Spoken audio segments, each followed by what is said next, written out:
Good morning, McGraw. How are you doing today? We're doing good. I read your column the other day with, as I do most days, with great interest. And the article talked about, your column talked about how we go through this every time a tragic story of a young person is shot and killed or maimed, and we all get outraged and we all go about our daily lives, and nothing really changes. And the next time something happens, something terrible happens again, we all outrage, we all say something's got to change, and nothing changes. And that seems to be what we're going through right now with this latest terrible story of this 7-year-old who was killed. It does, Denya Irving, and you know what struck me is when I heard the interim police chief O'Toole's comments in which he said this has got to stop. It just reminded me so much of Jamila Bolden, the young girl who died in Ferguson a couple of years ago, just literally doing homework on her mother's bed, and the shooter was walking between the houses and firing random shots. And you know, so often with these children, when the children die, it's something random, and when they're being killed purely because of where they live and where they happen to be sitting, whether they're in their house or on the porch or in their parents' vehicle. And in some cases, they're being, to some degree, punished for the sins of the parents. The parents are involved in drug dealing, and the kids, die in the crossfire. And in many cases, in most of these cases, the kids and their parents weren't doing anything wrong. They were just in the wrong place at the wrong time, and some bad people were going through the neighborhood, shooting up guns, shooting up houses, shooting up cars, whatever, and it's tragic. And what struck me is I went through the archive and just kept going back years after years after years, and it's the same every time. We stand up, we say we're going to do something, and then, maybe for a little bit. What I did find is that there are a couple of instances where for a little bit we found the resolve to do something. And part of the point of my column was for us to look back in history and try to figure out what was the resolve that we found at certain times. The one that really I focused on was a young boy named Christopher Harris, who it turns out I saw on Twitter last night. I did not realize this when I wrote the column. Christopher Harris was a brother to Bruce Franks, the state rep. Oh. There is a statue for Christopher Harris that stands outside Cardinal Glennon Children's Hospital on South Grand, and I went to see the statue and read its inscription. And part of what's inside that statue of the little boy standing there holding a ball behind his back are some guns. There are some. The mayor at the time, Clarence Harmon, had a gun buyback program. It was one of the first ones in St. Louis, maybe the first one. And some of those guns got melted down, and the inside of them, the parts of them are inside that statue for Christopher Harris. But this was a young boy who was actually used by a drug dealer as a human shield, and it just really offended St. Louis. And for a while, St. Louis did something about it. What's interesting is when he died, in 1991, the crime rate was actually worse than it is now. As bad as we have been focused on 188 murders in 2015 and 2016, and we're heading at almost exactly that pace right now in 2017, those numbers are way down from where they were in 1990 when they were in the mid-200s. And they dropped for a while, and they got down as low as 74 one year, which is still way too many murders. But the community was reacting to many of the same messages we're talking about today. Police were asking neighbors, help us. You know who did this. You saw things. Help us identify who did it.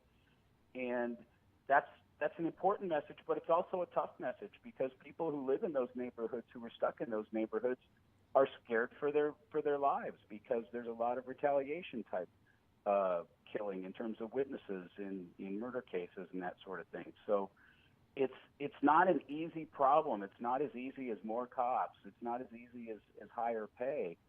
All of those things probably fit into it, but it's a community-wide commitment to care for these children, all of these children, and do something about it. Tony, everyone, you watch it, you're brokenhearted, you watch it every day, you get frustrated, then you get desensitized, then you have to go about your own daily life, and everybody gets it. But, you mentioned, You're mentioning Clarence Harmon when he was mayor, the crime rate, the murder rate was higher than it is today, which is true. The overdose rate in the city of St. Louis, people who die of drug overdoses, is higher than the murder rate.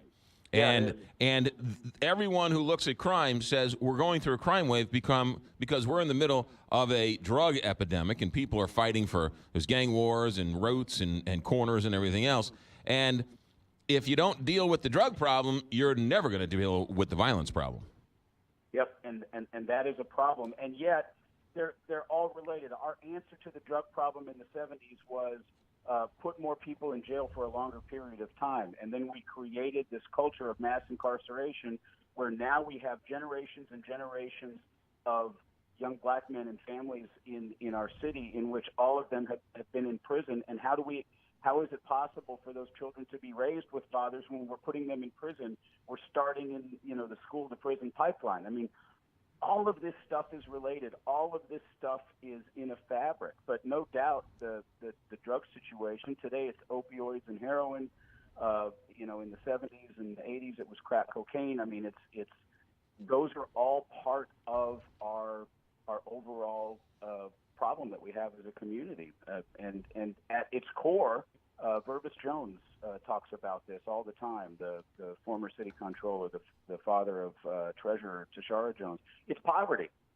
And it's how do we attack poverty? And how do we attack poverty not just as a greater community, but in specific neighborhoods? How do we deal with poverty in specific neighborhoods? And that's a very difficult challenge, and I don't think it's one that the city has really come to grips with. Think anybody would ever be in favor of legalizing it?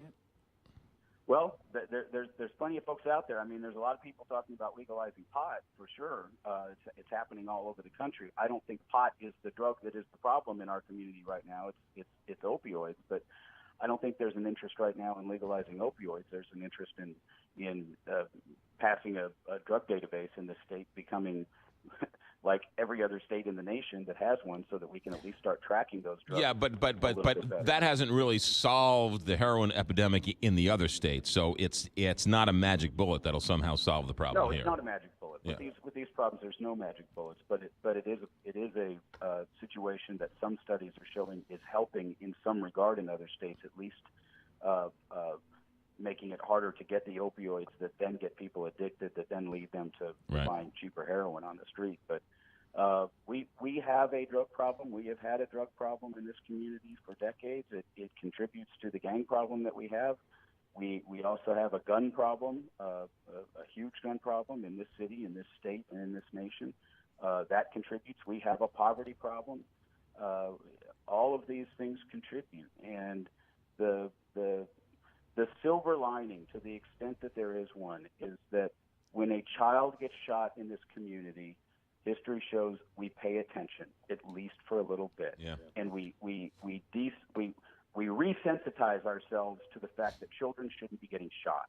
And if children are getting shot, what are the problems that lead to children getting shot? Those are the questions that we have to ask, and ask them over and over and over again until we start to come up with a community-wide focus to deal with these multitude of deep layers of issues that contribute to the poverty and the violence in our community. Tony, I got about a minute. Are you watching what's going on in Kansas, how they overrode Sam Brownback's veto?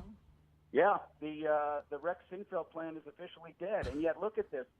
The Missouri has been following the Kansas model, which is the Rex Sinfeld model, for years now. Our legislature is doing all the things that Kansas did to try to get us to the point where Kansas was, and Kansas is now realizing, big failure, we can't fund schools, oh my gosh, they're undoing it all. And here in Missouri, we're going to have a special session on the state that has the most restrictive abortion laws in the country to make them even more restrictive, because apparently that's more important than feeding kids and paying for kids to go to school. Tony, well, sure, we'll read about it in your column at some point here. Tuesdays and Thursdays with us and at stltoday.com. Tony, have a good week. Good to talk to you. 8:27, Big 550.